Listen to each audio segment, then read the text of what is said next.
Hey folks, just got home from work. So I have been, focusing on work and personal time over content. That's how it is. And I've been on a roll lately, a spurt of putting out content, vlogs, gameplay. And I wanted to make a video, but I never really thought in full what I wanted to talk about. Sometimes I let work get me down to where I wind up bringing it home. But what I'm realizing is that I'm not my job. There's no such thing as perfect or totally picturesque. But I've been learning to trust myself. I'm allowing myself to not require myself to have all the answers. I try my best to stay grounded and do what I can with what I've got. I know when to speak up and I know when to withhold. And some of the stuff I'm talking about also rings true in my personal life. I'm not responsible for everybody's happiness. I'm not a superhero or a miracle worker. I realize that I can render myself useless in trying to fight my own battles when I try to redirect my energy to help fight other people's battles or try to rescue them. Summing up, I'd like to keep it real and let people have their opinions. Let them have their preference. Let them have their worldview. Sometimes the big need for control is a sign of lack and weakness. Why do you think people want to win the lottery? So that they never have to work again? We just cannot pay off the need of accountability to go away. In my last video, I was talking about the cycle of how hard times create strong men. And then the cycle works around to where weak men create hard times. To further add on that, it's just outside of our design to have what we like to call heaven on earth. Utopia. Like if you don't use a particular muscle, it's going to deteriorate. Not only that, it's going to be more prone to a really unwanted injury. And I'm someone who struggles with, I do have some self-sabotaging traits about me. I want to wait for the right time about stuff.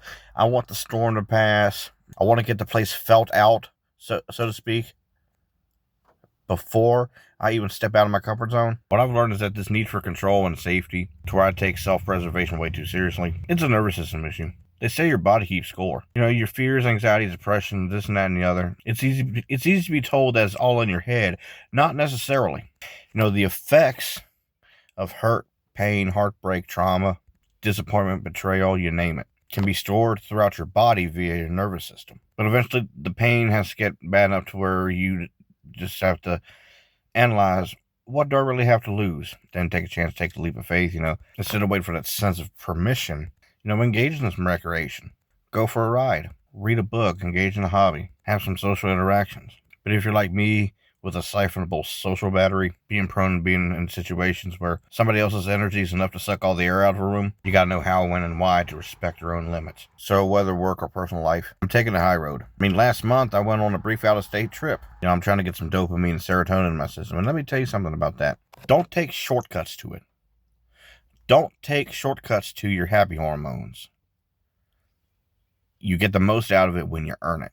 When you build a worthwhile experience. In my eyes, this is why addiction is even a thing. This is why self-sabotage is even a thing.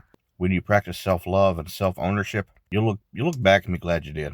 Like Helen Keller said, life is either a daring adventure or nothing. So with that quote being said, your trials and happenings and you meeting them and learning and taking ownership of things, other people can see that as a flex and a source of inspiration. So, I try to use my content to be a force for good, having some value in it. There are other ways to manage your nervous system too. Diaphragmatic breathing, meditation, grounding, listening to common music, eating proper nutrition, getting plenty of sunshine and outdoor time. I've been getting a lot of outdoor time lately. Doing something enjoyable. Like I said, building that happy chemical experience instead of junk food or other harmful activities. A lot of this stuff is easier said than done. But knowledge is power, man. Learn to reconcile self-preservation with taking the wheel of your whole life in a healthy, holistic, honorable, bold, and confident way. Because if you don't believe in yourself, it doesn't matter how many people say they believe in you. You got to show yourself the treatment and warmth that you want from others, because even that's valid. But the bad part is you have to wait until the pain becomes bad enough to where you become receptive and tender to all this information. The opposite of faith is sight, and another opposite of faith is fear. So it's easy for me to have an attitude that says seeing is believing. And I think that's a necessary attitude when it comes to people, because you just can't trust anyone.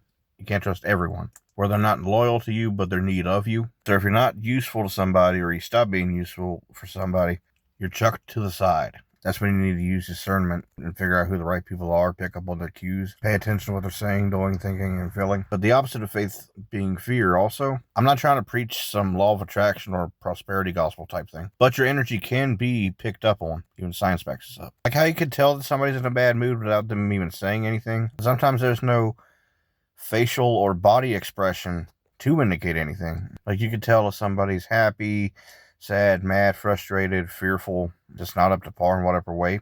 Let's just say that energy can push opportunity away from you. Confidence is detectable. Confidence and boldness, they get detected. They get rewarded. Tried and true. So stop waiting for permission and waiting for the storm to pass. Give yourself permission and be like a bison and go into the storm. That way you get through the storm quicker. Let me tell you this. I know what it's like to, find myself in a good, inspired mood, and almost instantaneously, the shoe drops. Almost as if I'm inviting trouble.